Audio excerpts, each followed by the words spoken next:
Good to see everyone.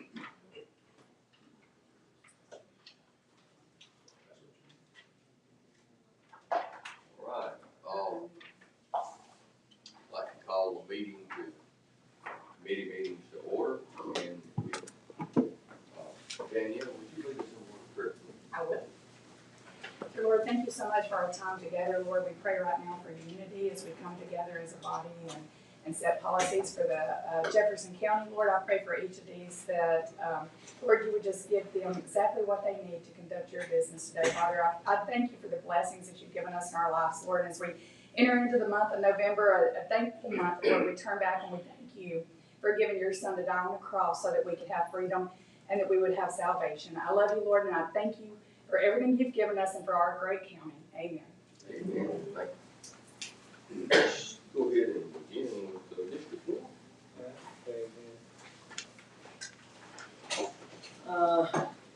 And I hope that this will only have 2 items on the final agenda. Is there any other? Stop. Halloween was yesterday, so stop tricking me. All right, Public Works, Community Service, and Intergovernmental Relations Committee, we have 2 items, which is the 2023 PS05, is that Alameda and Collegeville PS Improvement. Number 2 is Diversified Elevator, which is dealing with inspection and maintenance. Does anyone have any questions as relates to items 1 and 2? Okay. All right. I do have a question. What's the amount on Okay. 399.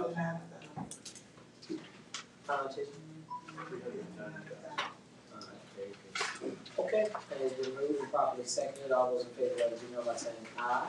We have no District 1 other business, so thank you all. Mr. Spicer, Community Development and Human Resources Services Committee, Mr. Green, Mercy Health Services. Good morning, Mr. Good morning.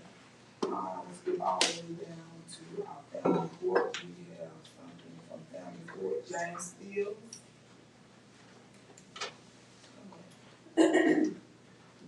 Hi, good morning, everybody. We recently received a court improvement grant through the Alabama, through the Administrative Office of Courts of Alabama in the amount of $29,300. The reason for the grant is to improve the quality of services for our at-risk youth that have experienced some drug-related issues.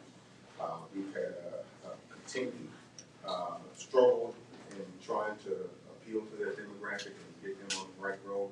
So hopefully this grant will not only work, we will work directly with the children, but our goal is to enhance the quality of service by going into the homes with this particular demographic. So we're looking forward and excited about this grant potential can do for our clientele.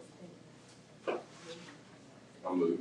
It's been first and second, all in favor? Aye. Aye. Thank you. Thank you. We have, thank you so much.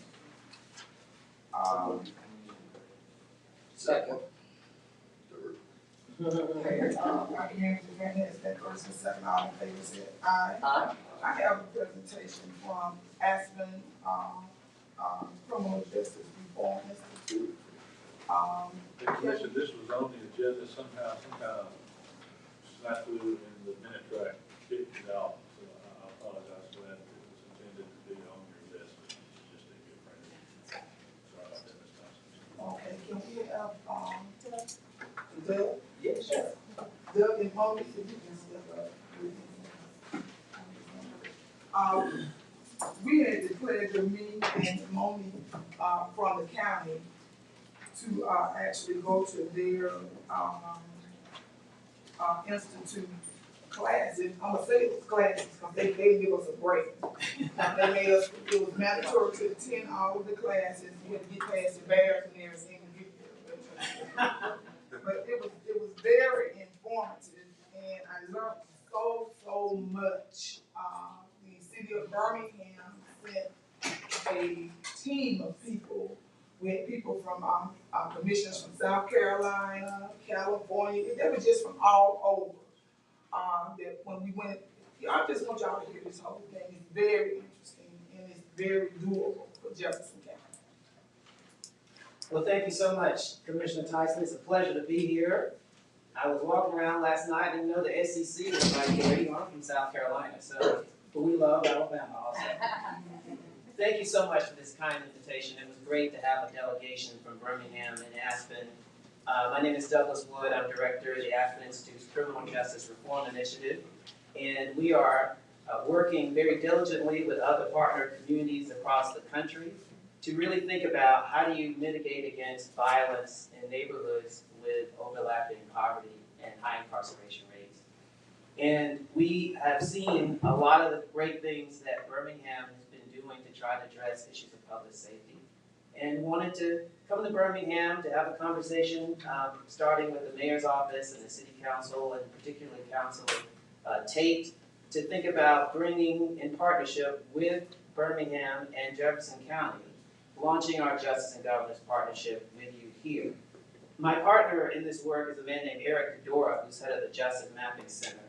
Eric's work is really well known nationally because he was the first person to do what he called the $1 million blocks in Brooklyn, where he did an analysis of how much the state of New York was paying to send people to prison per block, and it turns out that the state was paying $1 million to send people to prison per block in Brooklyn. And so his work is really around doing an analysis using justice mapping techniques to look down at each neighborhood using census tract data. And so we think it's important, in order for us to be able to address public safety, is to be able to have the data and the information to make the right decisions, and then use that data to reinvest in those neighborhoods to mitigate against different types of violence and to increase public safety. So with respect to the PowerPoint, what we found across the country is that many jurisdictions have fragmented data analysis, disjointed policymaking, and marginal community engagement. And what our work around the justice audit work is to actually work with these communities to actually come up with a data mechanism that is actually anchored in what we call the justice audit. Next slide. So our partnership is anchored in the production and review by each local jurisdiction of an annual justice audit of the wider justice ecosystem. What I mean by that, it's not just the criminal justice system. It also includes gathering data around housing and health and education and employment, all of those issues that really are very much associated with issues related to violence and public safety. So it's designed to be systematically reviewed each year. It brings together and mobilizes data from a diverse coalition of stakeholders, and it uses interactive visualizations and hyper-local data mapping at the neighborhood level, which is easily accessible to everyone, from public officials to educators, and immediately relevant to constituents in each neighborhood and district. So this gets down to the neighborhood level. So our expected impact and outcomes with regard to this data: an increased network of community-based public safety and violence prevention activities, reduction in the punitive justice footprint, reduction in the critical healthcare footprint, reduction in the residential and family crisis footprint, because we'll be using the data to be able to think about how do we reinvest back in those particular places where there are challenges in those neighborhoods. Next slide. So we'll be gathering data on the entire criminal justice case processing, which includes all of the data, working directly with police and the sheriff's office, legal services, district court, the jail, probation, all of that. And we'll also, next slide, be gathering data on what we call the crisis management footprint in most of these neighborhoods. That means we'll be doing an index, which will mean getting information on prison admissions to evictions, to substance abuse, to school arrest, to foster care placement, all that stuff, because every time there is a shooting and someone goes to the emergency room, there is a cost to that. So we want to be able to see what those costs are in order for us to think very critically about justice reinvestment. Next slide. We'll also be doing asset-based information, gathering information about neighborhood services and programs, housing services, health services. You got to see what's actually going on the ground. So that will also be a part of the justice audit that we'll be able to use to make justice reinvestment plans in these neighborhoods. Next slide. Now, what we think is important about the mapping is that folks understand maps. And if you see, we've already done a preliminary analysis in Birmingham, which we'll also do with the county. So 12 zip codes account for 20% of Birmingham residents, yet 45% of Birmingham jail inmates. Now take a look at where the pink and the red is. Next slide. You see right above that, where the jail inmates by zip code are residents, you also see right on top of it, the percent of population with diabetes by census tract of residents. I mean, they almost exactly correlate with each other. Next slide. Same thing, percent of population without high school diploma by census tract of residents. Almost exactly on top of each other. We can do the same thing for the county. Next slide. Median household income census tract. By the way, the lighter version is the median household income is $14,000 to $30,000. When you see the light gray right there, it's right on top of where the jail inmates by zip code or residents are. So it's very clear to us about the importance of this work and using this kind of technology to make reinvestments in those neighborhoods and to mitigate against violence and to think about prevention. What we've done so far is, just to give you a sample of what this is, we're very happy that the city of Birmingham, per Councilor Tate, has invested $250,000 into this program. And we are excited to be invited by Commissioner Tyson to also apply, and that's, by the way, ARPA funds from the city, $250,000 already the city's going to put into it. We're invited by Commissioner Tyson to also apply for ARPA funds to the county, which we did on October 14th for a matching of $250,000. So that first $250,000 will cover the planning period, which you see there in stage 2, and we are asking the Jefferson County through ARPA application to invest in the first initial half of the implementation, which is stage 3. So the beauty of it is we can get started in Birmingham and in the county with a very thoughtful planning and initial implementation with the match from the county with the city. So I will open it up for any questions. That was quick. I told you we have quick meetings, so. I do want to say, in other states, this has worked. You can see the number of the crime numbers go down in these states that had participated. That's what attracted me to this program. From Texas all the way to, it was Compton, California, what was that? What was it? Yes, exactly. Compton, but also in some neighborhoods in New York as well. In New York. So once I seen that, and I was actually had the opportunity to talk to the commissioners there, because those are the people who I was actually dealing with in those states.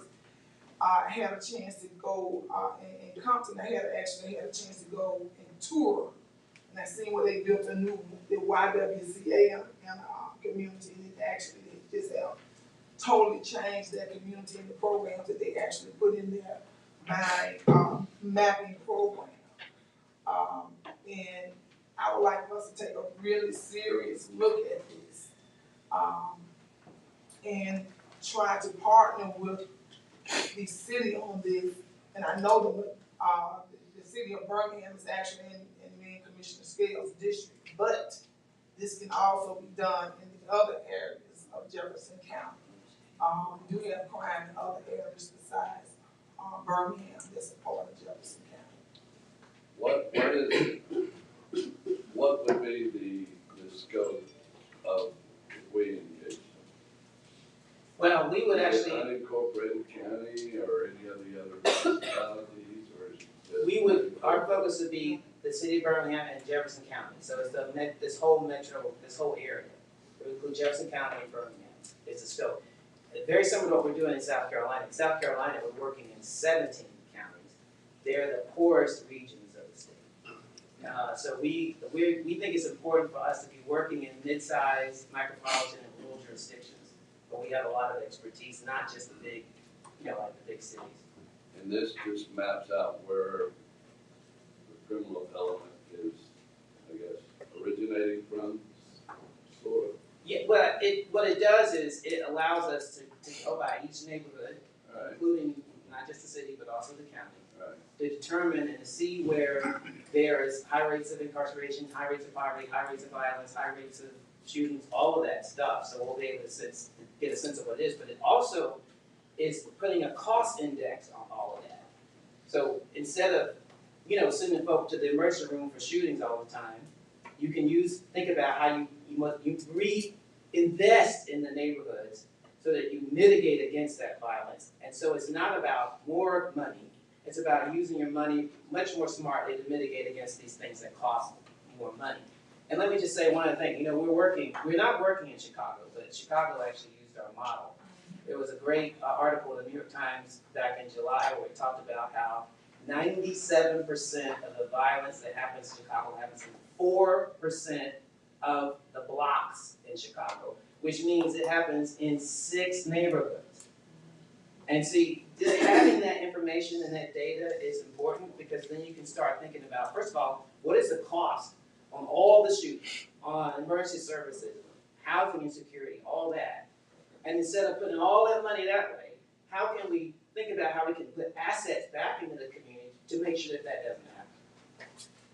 What I see is it looks like you're looking for commonalities, within those neighborhoods where the crime exists. And you're going to put resources to try to alleviate the problems that exist in those neighborhoods. Yes, but it's not about necessarily new resources. It's about how you reallocate. Instead of spending all that money, because, it's amazing, you all know, you're public officials, the cost is associated with all those things that's listed on our crisis management index. All that's a cost. It's a cost when kids drop out of school. There's a cost associated with that. We can actually put a number on that. And so instead of saying, we're not talking about more money, we're talking about how can you use your money more efficiently and more targeted and more smartly and better. Like even with the mental clinic that they get ready to open up, that they are building through Jefferson County, the Sheriff's Department. That going out into that area where the numbers are showing where that is being affected in that area. The GED program showing where those people that's being incarcerated that's causing this crime, they're not are graduating from school. They don't have a skill. So we're going to put our resources with workforce development programs, with Lawson State GED program. We can actually put them there to actually go into that community and get the people who are committing these crimes, are people that might commit a crime, that doesn't have a degree or a skill, that's not working. We can put the programs over there to actually inform those people and find those people, even going through the churches, the gym, the recreation centers, the YWCA, football, community leagues, baseball leagues. It's just all sorts of resources that we have, and even with the food deficiencies that we have found, we can actually put that there. We know where to go. We will know to go to West End for that. So it sounds, let me ask my question, Jim. So it seems to me that this is a data-driven program. Yes, ma'am.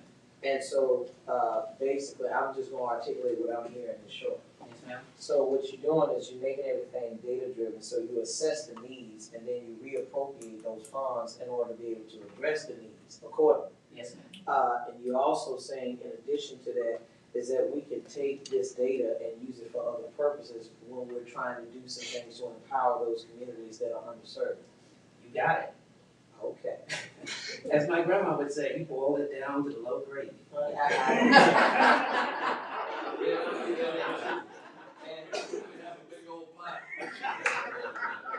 no, when it comes down to money, I know how to make it straight to the top. Let me ask you this. Well, hold on, Joe. No, I wasn't finished.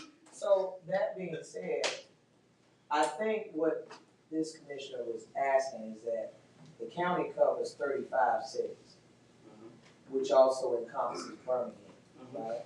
So two questions for you. One is that will it overlay all 35 cities within Jefferson County? Is that the attempt? Yes. All right, and do you think the $250,000 will get you where you need to go with that kind of range? Excellent question. Excellent, because, It's only effective to the degree it's funded. yes. So if you look at that slide that we have right there, what we, keep in mind, we want to keep capacity here. So that means that money, the $650,000 is what we are, is the total cost of it per year. Because we want to have a full-time person, I have a data scientist, we want to have a policy analyst, we want to have support there. So we need the money for the local investment. But don't forget, we have also other foundations that have invested in the other portion of it, meaning all the technical support that, partly from Justice Mapping Center and Equal Measure Child Evaluation Team. So, we are now funded by the largest criminal justice funders in America, which includes, the Ford Foundation, the Balmer Group, also Arnold Foundation, Bank of America, all of that.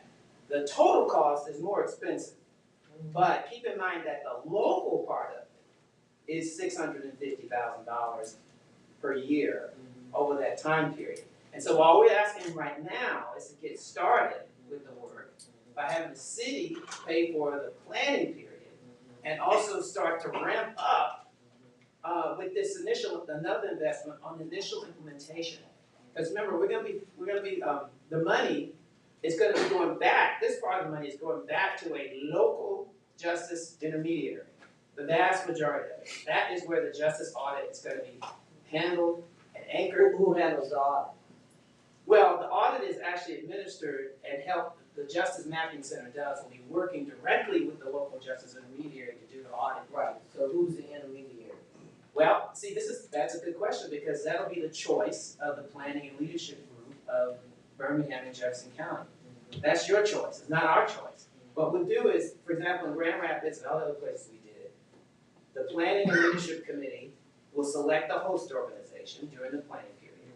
And then the planning and leadership committee will also select a local justice intermediary. We have a whole RFP process related to that so that there's organizational capacity, it's thought very carefully, there's quality control, all of that. So it's not us somewhere in Aspen doing this, it is actually a local justice intermediary here in Jefferson County, Birmingham, who will be leading the work along with the Justice Mapping Center. Now, here's the other beauty about it.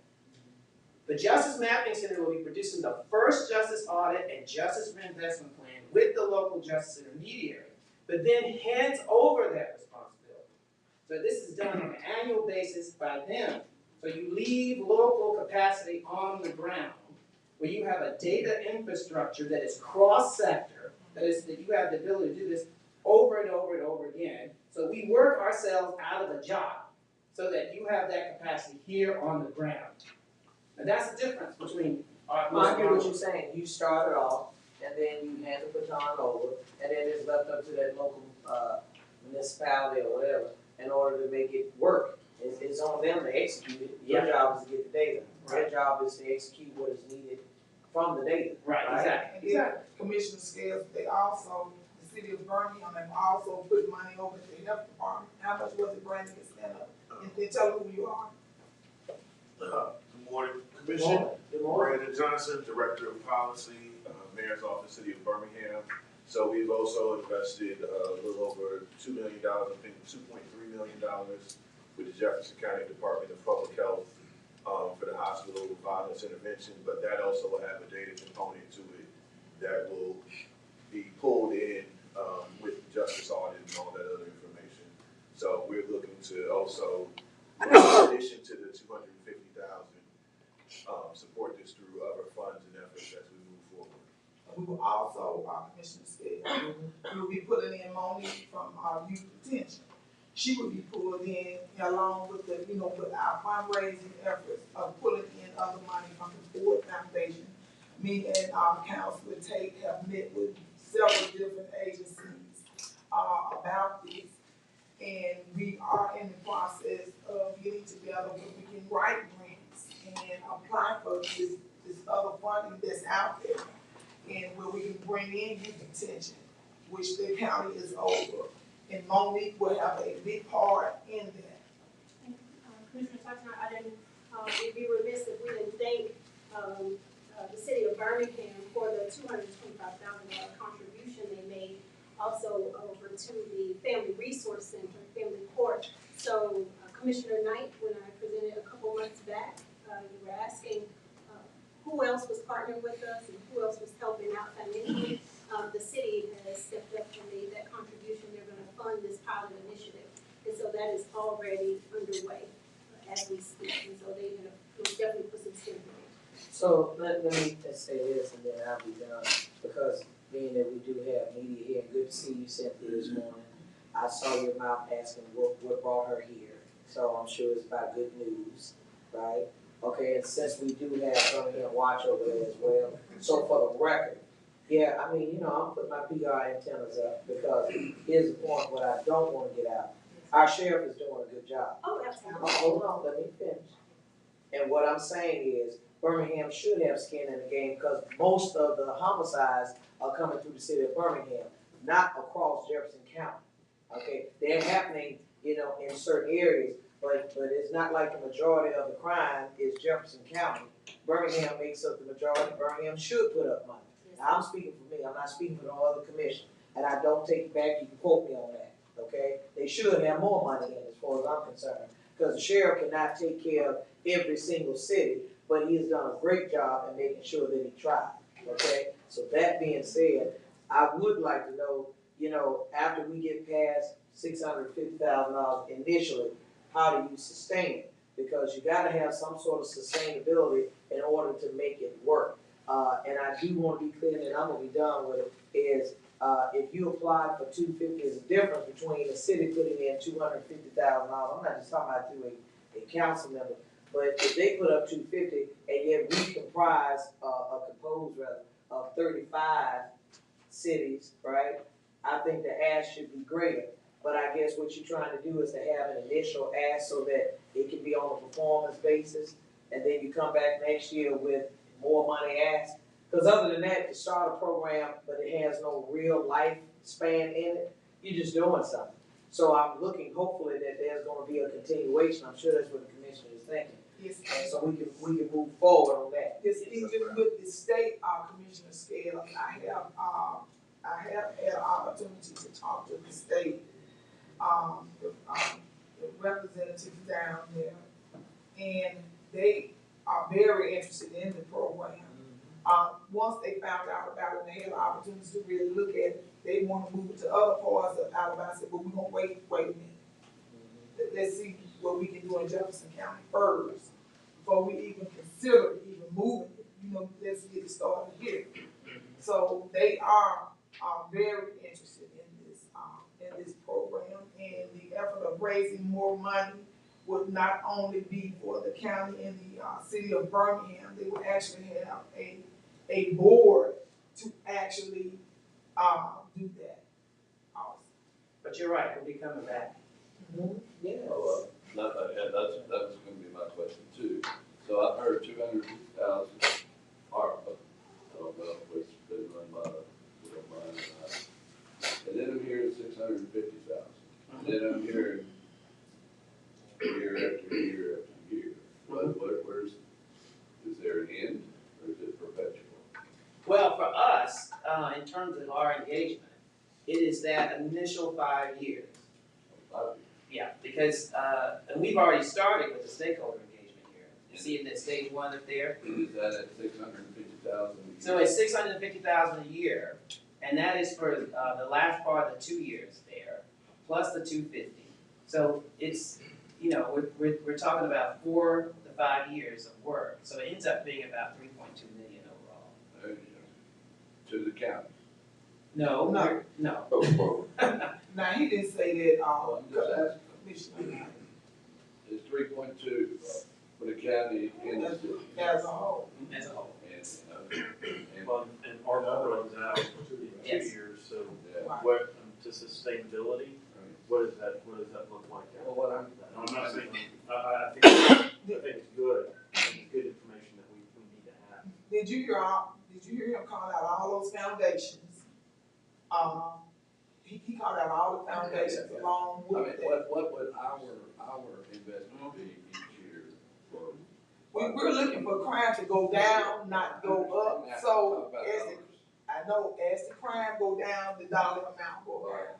And you have to think, now, that all these other cities outside of Birmingham, that we should require them to participate also. I talked to the ones in my district to see, and they have small amounts of money, but they are willing to invest. You know, Because they do have crime in those two matrices, and they, investment even, said that they wanted to hear the presentation. I'm going to take him over there, okay. and they are willing to invest. They want to hear it just like, just like I brought you, y'all, they want to hear the same thing. And it's a good program, if everyone comes in and has skin in the game, we certainly do appreciate you. Appreciate you coming, this is an exciting program. and since it is exciting, Mr. President, then what I would highly suggest, I'm not gonna put it on you because you work for him, okay? But what I would highly suggest, sir, that you do is that, do a tour of all of the cities in Jefferson County, because here's what I know. You may start out in underserved areas. I have a sister that lives in Chicago. You may start out with the criminal element being more predominant in underserved communities, but they always land up where the money is, right? Which is the communities that are impacted but not so much, right? So if we're smart, I would think that what you would do is go and visit those other cities that would want to be more proactive and more preventive so that they're not reactive. We're responding in our districts, you get it? But if you're doing preventive efforts, I think that they can have a slim skin in the game, and yet they're helping to support proactiveness. And that ends up being your approach for these other cities to participate.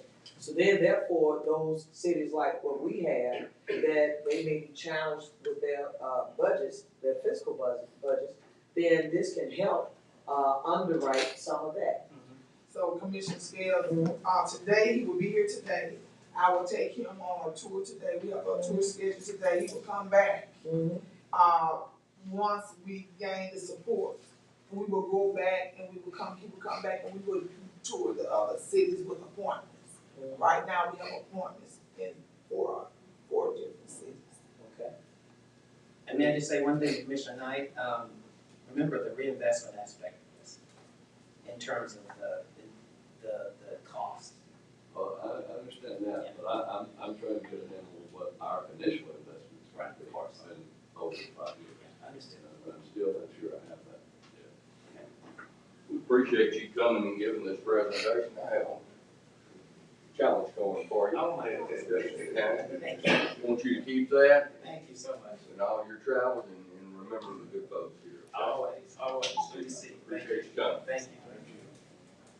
Okay, guys, Administrative and Infrastructure Committee, Roads and Transportation. Good morning. I'll move 1 through 3. Second. All in favor, say aye. County Attorney. Got a minute from the commission meeting on October 20th, and I'm sure everyone read. 1 and 2 has been moved and seconded. All in favor, say aye. County Manager.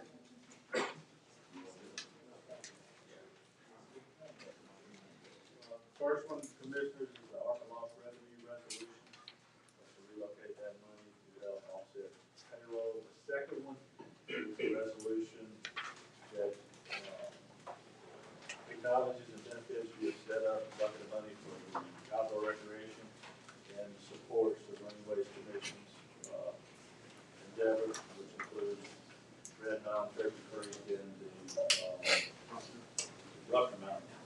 Third item is administrative officer support. You approved in the budget each year to supplement the bailiff's salary. This resolution just moves that money over as per your approved budget. Second. But I do have, let me ask you something. So the choices that were selected, is there a process by which you did that? I'm talking about those, I'm talking about the item, hold on just a minute, let me make sure. This is about the parks, like roughly and so forth. Did you have a process by which you? Yeah, and this got that? one does not actually approve the money right now, but it does tell these folks that you have approved a bucket of money for outdoor recreation. And if, when they actually apply, here's what fit that need. So it doesn't say you've approved it yet, but what they're doing, they're trying to raise other monies, and they kind of want to see that you have set money aside for this purpose, and it's available. They will have to come back, you will have to do another contract, or you may choose not to do that. You're just making sure that funds are set aside, just They're- in the event that they do become eligible, then they can move forward. You may need this to raise other money, because they feel like if they get your support, they're gonna get another chunk of money from some other folks. They're applying through the state also to try to get, 2 million. 1, 2, 3. Second? Move second, all in favor say aye. Aye. Aye. Other business, we have, St. John Baptist Church recognition. Is Amelia here? Is it going, that's gonna be in our, that's to be placed on the agenda for Thursday. Mount Olive Community Center appointment of Mr. Royce Matthews to that board. 1 and 2. Move second, all in favor say aye. Aye. Mr. Knight. What is St. John Baptist?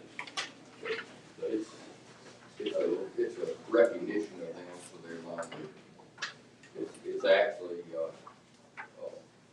in the Dolomite community, and I've always helped them. And he's now in, Commissioner Scales district, but you stepped out. All right, Let's I just want to make sure that you include, that you can pass it here at the meeting. We need to set a meeting for November 16th. November the 16th, we do have to set that meeting until that organization. According to statute. 9 o'clock. 9 o'clock, that's your statute. At the end of my program, to ask that. No, that's the, When will we swear in? that day. It'll be that day, that'll be you guys. So why don't we do the meeting We could do it at 10, or we could do the meeting at 9. That's up to It's the just when commission. it's, I'm get sworn in before you can really have that meeting, though, right? well, once you've been duly elected, you're kind of sworn, you take office on that day, you have your polls, however you guys will set it. And like, I figured that we wouldn't need to go up to the courtroom, because I would just do it in the day. What? Swearing in. We do that afterwards. Couple nights. Yes, ma'am. Yes, ma'am. No, we should have a reception first. Yes. Swear in with this. But, we'll add, And finances, we'll set the date you up and get. yeah. We got it. I want you to, That is, should, we not get, Mickey Mouse and Nick Saban. we need to have the writing.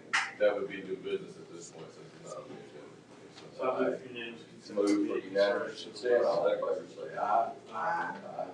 Move to, that's one motion for the organization. All in favor say aye. Aye, there we go. Now, Mr. Knight, your turn. Finance. Wait a minute. Oh. We got a CAP-T board meeting at 9 o'clock on the 16th, and we really need to pass that, because it's money for the youth program. And there's several other grants that need to be moved out there. What now? On the 16th for CAP-T for workforce development. Well, And we got to have, we might not have enough people. what if we do that right before we do the organization? Do the same meeting? We do that, or does it have to be done after? Captain board, where is it located? It's just on the second meeting. Yeah. Just that workforce. It should go down to this. 9 o'clock. Now, Probably it should take. Should be done by we'll make it, why would you set our meeting at 10 then? That work? That take care of you? Yeah, get me back in time. Move to set meeting at 10. Yeah. 10 on 16. All in favor, aye. It's unanimous. Here we go. Ms. Dixon. Now, Joe. Good morning, Commissioners. We have our unusual demand report, item number 1, item number 2, 3, 4, purchasing, exception report, purchasing agenda report, and encumbrance report. Item number 5 is our procurement card statement for Jefferson Credit Union. Are there any questions? Have a motion? Have a second. Second. All in favor, please say aye. All right, we have multiple staff development, individual staff development, as well as Jim on there, but I don't know what that is. But I have a motion. Motion and second, all in favor, please say aye. Aye. General services. Move 1 and 2. Good morning, Commissioners. General Services has one item on the agenda. It's the amendment to the industrial fire and safety equipment contract. We're adding 2 locations. It's the satellite offices, Hoover and Gardendale. Let me ask you this. Do you have Jack and Joe still on your Cool. agenda? This pool. Jack and who? Oh, no. That's Yeah. full. It's been moved, Trish. All right. Okay, thank you. Move. That's All that. in favor, please say aye. Aye. So the Jack and Joe's is full. Okay. They have that. All right, I have, A G. a bunch of stuff, grants and public service grants. So we've approved the budget. Have a motion second, all in favor, please say aye. Aye.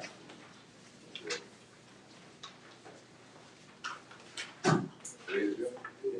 All right. Information Technology and Economic Development Committee. I have one item and then a brief presentation. Second. All in favor, please say aye. Aye. John, you got the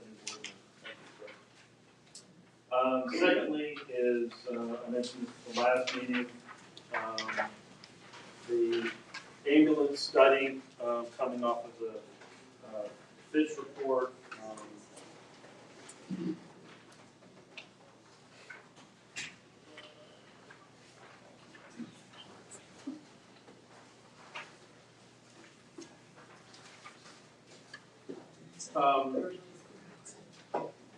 Everybody remembers the Fitch report that we received in August.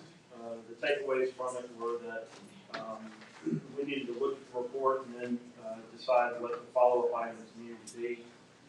As we looked into the Fitch report, it was not necessarily as complete as we would like. So we dove in and had more deeper conversations. First of all, we went and invited all the fire chiefs from Jefferson County to come and have their voice heard. We met with them. We got a lot of really good feedback. I'd say about 90% of what we heard, and some of the resolutions probably came from that meeting. I do need to introduce, before I go too much further, kind of the core group of the folks that were a part of the process. We had a lot of folks that were part of the process, but the core folks, Jim Coker with EMA, Jim St. John with EMA, Donnie West with Jefferson County 911, and Greg Silas with Birmingham 911, and Chris Willis from Jimmy Stevens' office. As I calculated it up, that means you guys are really old. It was over 120 years in law enforcement, fire and rescue, and communications for public safety. They served as anywhere from chief to firefighter to paramedic, every version of law enforcement, including a yellow brick from the FBI Academy. So a group that is very well educated and understands the needs and has been a part of every meeting that we've had.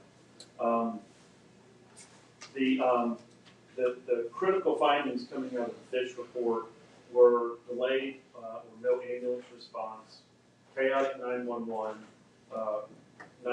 call system, and EMS not recognized as an essential public service, and there's no single entity that's accountable for EMS countywide. Through that, we met with the fire chiefs, we met with Dr. Wilson at the Department of Health, we met with the for-profit ambulance service, global medical response, which we'll touch on here in just a minute. Our local colleges, specifically Jeff State and Lawson State, who provide education and training for EMS and paramedics. Our workforce development staff of Jefferson County and the Alabama Department of Health, Dr. Harris and Jamie, is it Jamie Harris? What's Jamie's last name? With EMS State. Great. Right. With Alabama, under the Department of Health, EMS statewide. Some of the main items that we found were state law as we look back through it, that counties and cities are not obligated to have police or EMS. There's no no obligation there. However, if a city or a county takes on that obligation, or a fire district, then they are obliged to not only have fire protection, and if they choose to, they could have EMS. But again, it's not the responsibility of the city or the county. We recognize that there are a number of different, there are probably two bigger options or obstacles. Number one, we know that Western Jefferson County is more rural and the travel times are significant. And the other part is maybe more of an inner city part where you have uninsured patients. We know that we have a much bigger issue that's very, very broad, and so we've come up with a three-phase solution. And I guess this is draft. This is for conversation. But short-term solutions, which would be from this day to the end of the year.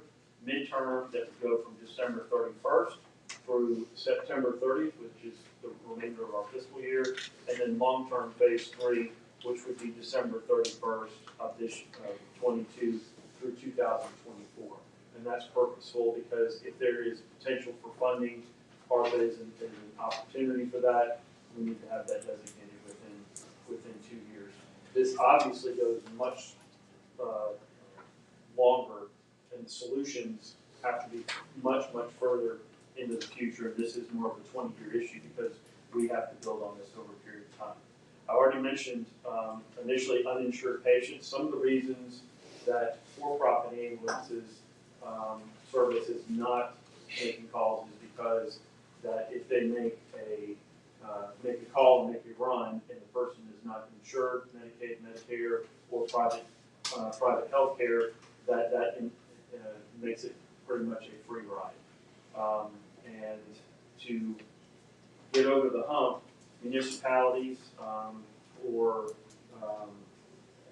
really need to look at themselves and how they respond to their citizens. So either they need to contract directly, which I think the city of Bessemer is doing now, contract directly with for-profit ambulance service to create those services and have dedicated service, or the municipalities need to look at transporting for themselves. Another big issue is 911, and the first instance I'm going to let Keegan talk about Nurse Navigator, which is a program that can be used, but there's still some questions for that. Hi, good morning, everybody. So Nurse Navigator was a potential short to midterm solution that was brought to us about a month ago. Essentially, this is a solution that we will potentially use to help ease the wall times at hospitals, 911 calls that are not actually emergencies that that are not emergencies that require ambulance transport. So this is a remote program that uses licensed nurses that are registered in 36 states, including the state of Alabama. So they will come and partner with our local 911 centers, first responder departments, and essentially what they do is They will train the dispatchers to determine whether or not a patient is needing an ambulance transport. And if they decide that this is not an emergency, they will transfer the call to a nurse. The nurse will go through a triage program and essentially decide, okay, is this an issue that I can work through the patient with on the phone? Or they partner with Lyft, and if the patient does need to go to an urgent care clinic or something of the sorts, Lyft will be able to take them to an urgent care clinic. They also will be able to take them to a pharmacy to pick up their medication and then take them back home. If the patient does need an ambulance transport, then they can work that out to get the patient to the hospital. So this is a potential short-term solution that we are still looking into. And there are still some legal questions about whether or not that's permissible throughout the law, and so we're working through that. I would think the liability would be an issue too. It is, and the city of Birmingham did a version of this during COVID, where they had one of their fire medics that is also a PA, and they were able to help talk whether or not this person had COVID or if they needed something else. So we know it works in other parts of the country, is whether or not state law allows for it, but they are working elsewhere. And so we still have more to dive into. But if there are questions, I'm going to call on Donnie West, who's the Jefferson County 911 Director, to talk about, we need to go through what reasons are there to call 911 and potential PSAs, but it can also answer questions about Nurse Navigator. Sure. So let's talk a little bit about Nurse Navigator. I think, especially with the fire departments, we actually dispatch for is around 36, as well as the sheriff's office for law enforcement. Utilizing that Nurse Navigator would probably be beneficial in the sense of there is a lot of citizens that just they call 911 just for trying to get their medications, trying to get transported to a non-emergency facility. I think that would play a significant role. It doesn't take out the ability to, constantly or continue our dispatching where, with our fire departments to both basic and advanced life support calls, within their districts. But again, that's something we need to talk about. There, since the report has come out, there's a couple things that we've done. One is called geo-routing.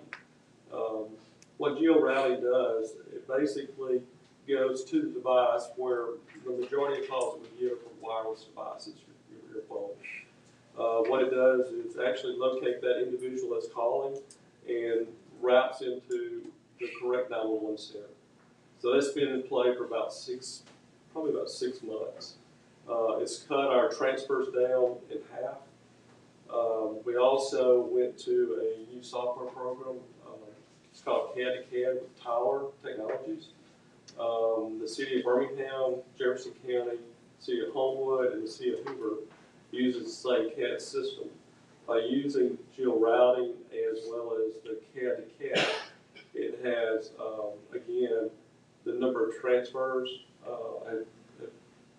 We were ranked #1 in the state, and now we're below 10. So quite a bit of difference in that. The CAD-to-CAD is definitely beneficial. Like I said, Homewood and Hoover eventually will be coming on.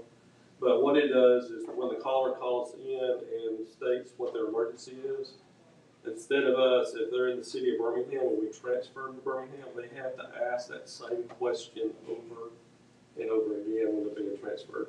That eliminates that. We basically, once we take the call in Jefferson County, we put CAD notes in, we transfer it to Birmingham if that's where it needs to go to that jurisdiction, and they're able to read those CAD notes and not have to ask that caller the same call. The same information. What is your emergency address and stuff like that. So And CAD is computer. they dispatch it. Yeah. So the other thing that we're looking into is our organization, along with Jefferson County, with Helen, is talking about doing more public safety announcements. What we mean by that is kind of whether it's written form, billboards, or even some TV, is to educate the general public when to and when not to call 911. I think that would cut down the number of calls that we get daily. If we're averaging 2,000 plus calls a day, this may help in that manner, you know, where emergency services are needed, absolutely. And, you know, being able to get, you know, we have a lot of people that call in for just general information, and that kind of ties up the, you know, the number of call takers we have to take calls. You can imagine if we have a wreck on the interstate, just about everyone that passes the wreck will call in. So we'll get a couple of hundred calls just on one incident. So it kind of floods us over. There's nothing we can do about that other than a kind of a quick response as far as where your emergency is. If it's the same one, we've got it, and it's a short conversation. And we also, the technology that we've got, once they call in, we can spot them on the map exactly where they're calling in. So typically we can, unless it's a secondary wreck, we can really spot exactly where they're at when they're calling. Of those 2,000, what do you think is ballpark non-emergency? Yeah, so I'm thinking somewhere around half, about 50%. Yeah, but again, they're biblical. You know, in nature, there's several that are calling about the same call. And we mentioned in the report concerning consolidation, I would mention that we've got open discussions still concerning the municipalities that have their, you know, own public answering point. We're having a conversation with them about consolidation and what that looks like in the future for them. Can you tell us what the zip code of those non-emergency calls coming from? I can tell you, I can run a query and tell you exactly what it's coming from. 35211. I can guarantee you the emergency, they probably gunshot wounds. They come from over in that area. I mean, they're all over Jefferson County, absolutely. Well, is there a mapping? I know you said you got the same software. Is there a mapping the same with Birmingham? Yes, we have actually 4 different maps. 4 actually screens that have 4 different mapping. They're all mostly the same. Some have different levels and overlays of information, like for the fire department, hydrants and stuff like that. But our maps work together. That's just, anything we can do to help with that? I mean, I think they're working, you know, together. I think there are some enhancements we can look at. We're doing what's called a tower upgrade at this point. It's a migration of software to bring us up to a higher level. We're at what's called 18.1, and we want to go to 23. So we all, you know, I say all the 911 centers like Birmingham, ourselves, Homewood, who are moving at the same time, which keeps everything intact, updates on everything. In the county, we have 14 PSAPs, public safety answering points. Donnie and Greg have done a great job doing the virtual consolidation, and the software that he's talking about helps reduce, instead of getting transferred one to the next, they're actually working together, which reduces the call time and gets somebody actually on scene quicker and more efficient. Can you give me the information on the calls that's non-emergency, that we're getting calls from, like the area, I would like that to see exactly, you know. We talked about that yesterday. The major investors like to be, that making sure these cities know if it's coming from their city, they get a lot of non-emergency calls. Because I know this system was used, I know in Germany. I know this is the way they use theirs. For like medical or doctor calls. Doctor calls and nurses. And that's something else that. And that was in the 80s when they was doing that. I lived over there for 4 years, so that's the way they did theirs. And that was in the 80s, so I can tell you what they do now. You know, in Europe. So, we definitely need folks calling for the right reasons. Right. So these guys don't end up with their transports in the hospital with wall time and sitting there waiting on patients, or waiting on scene for hours waiting on ambulance, service to come by. Their non-emergent versus emergent, is for 911. Greg and Donnie are, depending on what we decide here, they'll continue on with developing TSAs, taking the next steps forward. The next item is capital needs. We know that there are some departments that have capital needs or have units that are towards the end of their life. We'll let Chris Willis, who's been dealing with that, talk to us about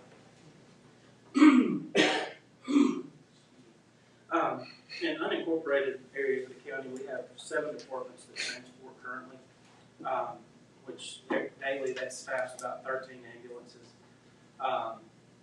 We also have several municipalities that cover unincorporated areas for transport services. Those 13 units actually take a good bit off our private services as well, so if they go out of service, that's going to put an extra burden on the private services. We have a lot of issues with staffing. I think Chief Gover mentioned that in the meeting a few weeks ago. But we have some departments that have staff, but their resources are at the end of their life. And we have a couple that are to the point that they're, almost going to have to quit providing service because they don't have trucks to get to the city. Currently, we have 7 immediate needs for capital. And we have been able to locate some chassis that are 3 to 5 months out for delivery. So that's where we're at on that. And then on top of those 7, we still have others that are aging out, but they're not quite as tired. They're just, need to be replaced within the next year or so. Do you have those 7 specifics in queue? Sir? Do you have those 7 specifics? I have them, they're not listed in there. He has quotes from 2 different. I have a quote, the only place I could find them, I have a quote from one, and then the city employer actually had just bid out a truck, and it was a little over a year out. So they have 2 quotes. And some of the firefighters, if I may speak to it, that ordering some units may take 2 years in queue.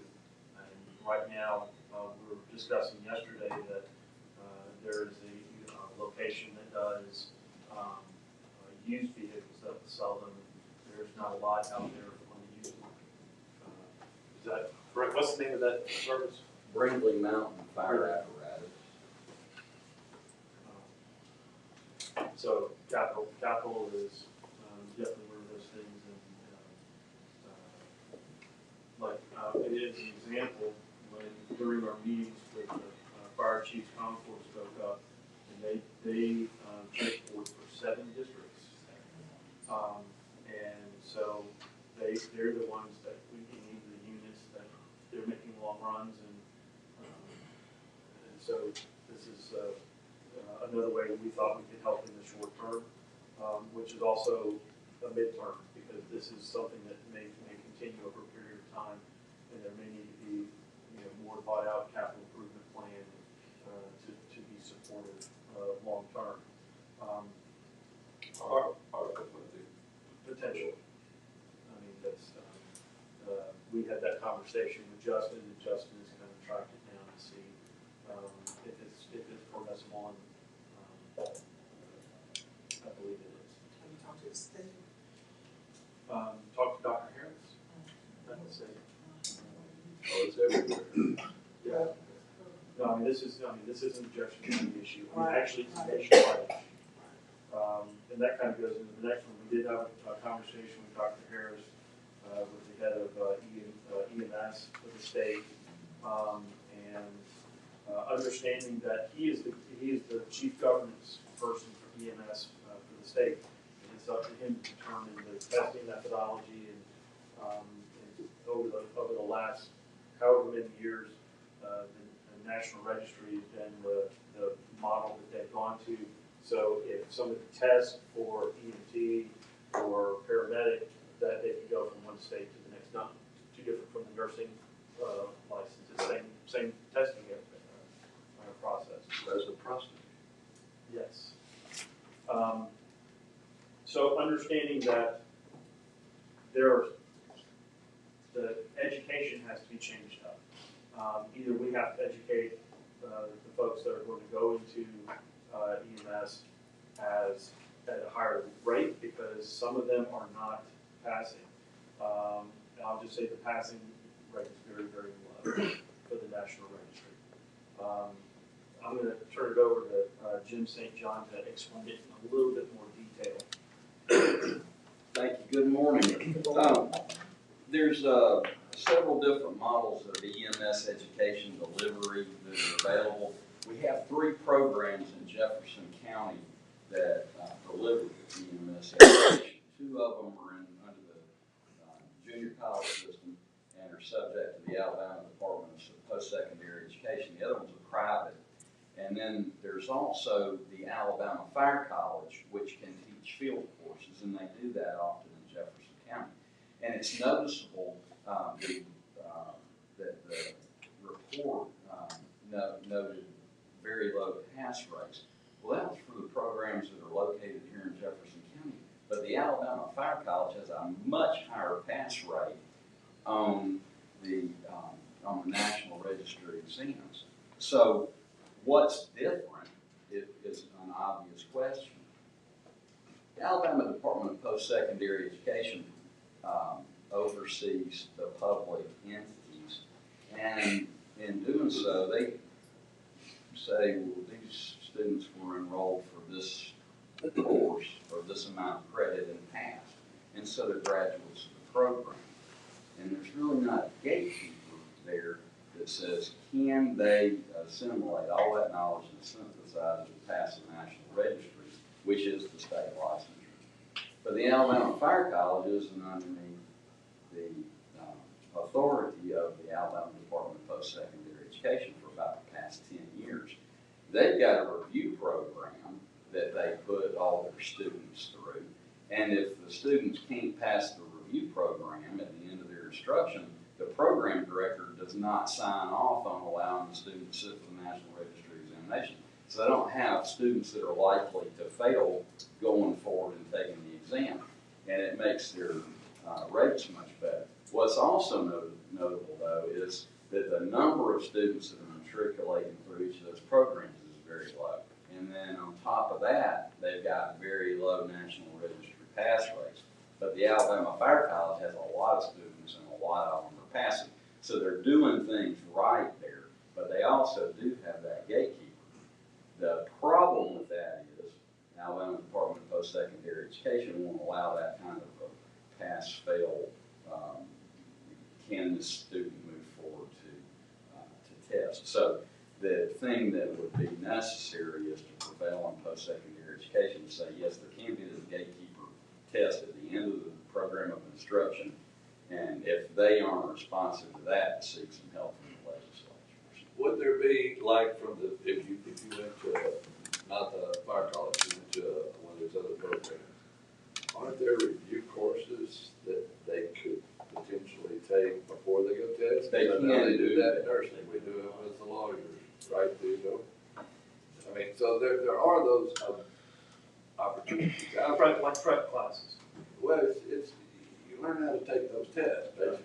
Yes, there are those, and I've discussed with the Alabama Fire College since our meeting with Dr. Harris, would you be interested in putting together a program like this so that students from around the state can take this course or this program to help them do better on the exam. Now, would it be more helpful if it was a requirement that they have to be able to pass that? I think probably so, but that there is the opportunity for it being an optional thing also. But that also gives you a peek into how these courses are doing if they can't pass the registry. It does.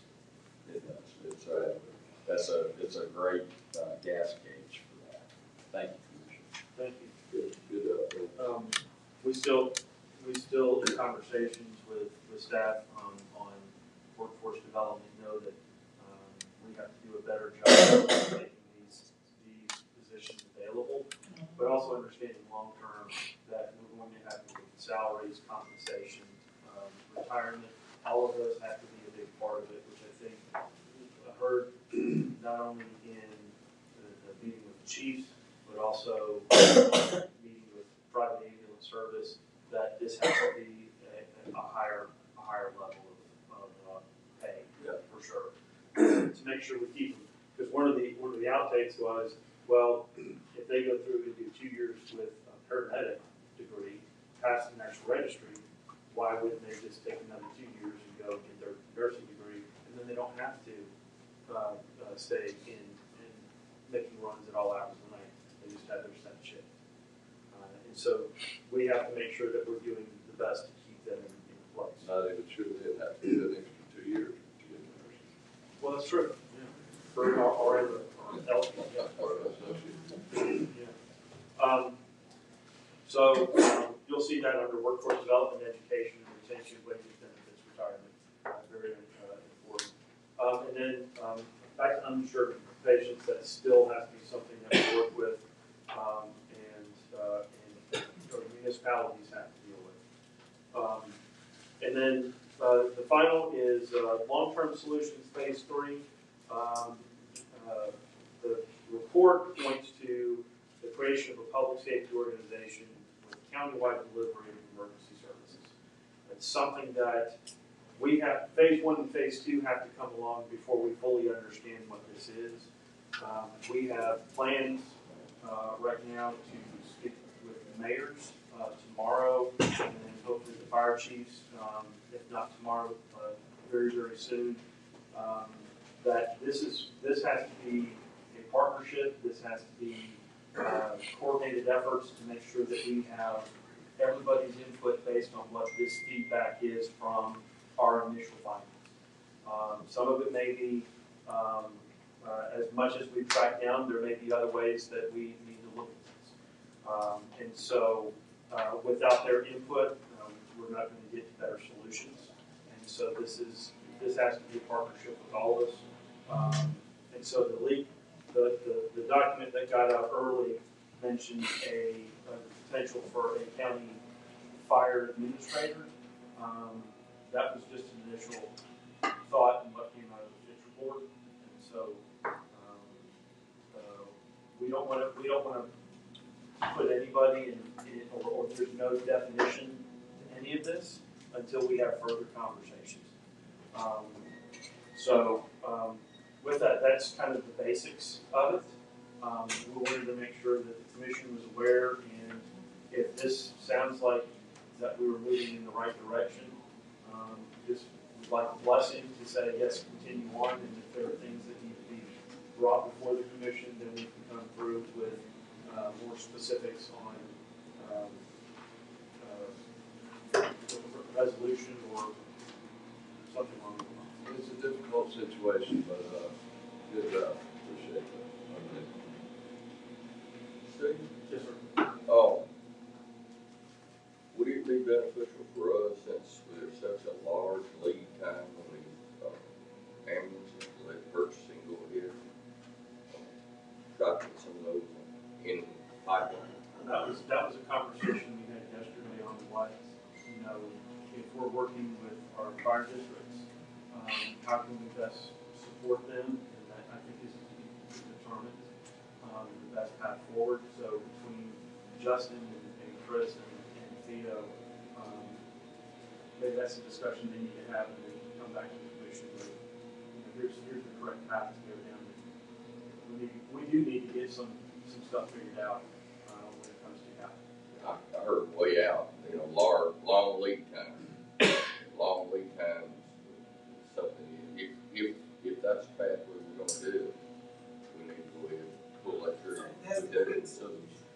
But I'll ask any of the chiefs here, have you guys ordered anything? What is your lead time on getting stuff in? For equipment's sake?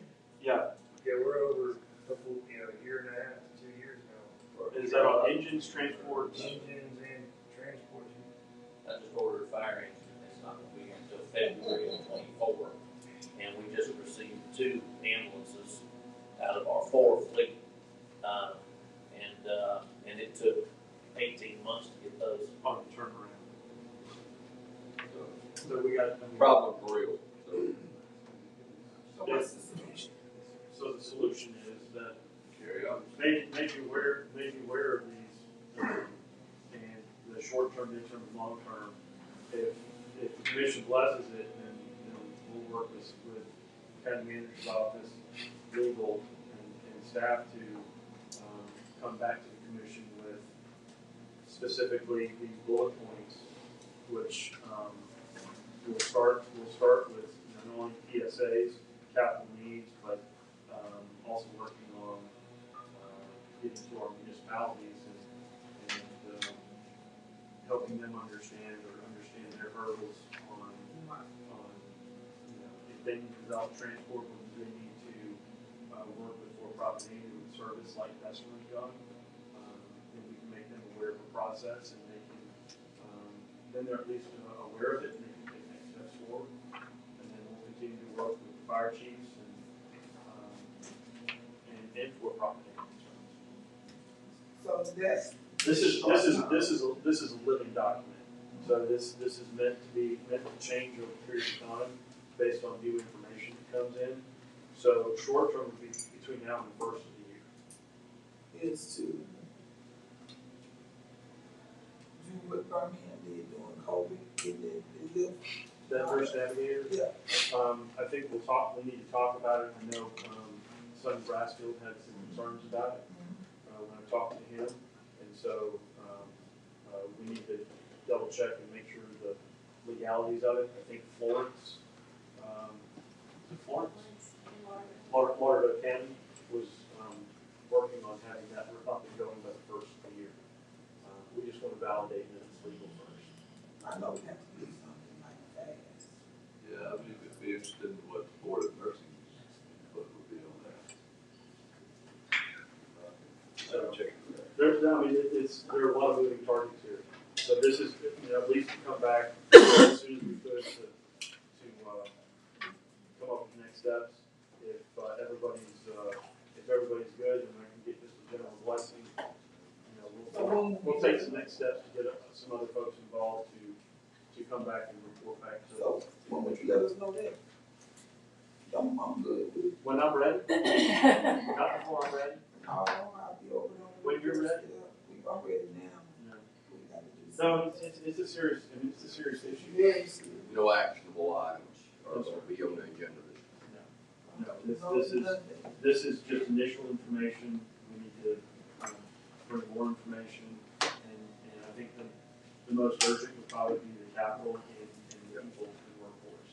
So I think the capital will probably come first because that's what they need for. And we'll have hopefully an answer on ARPA, right?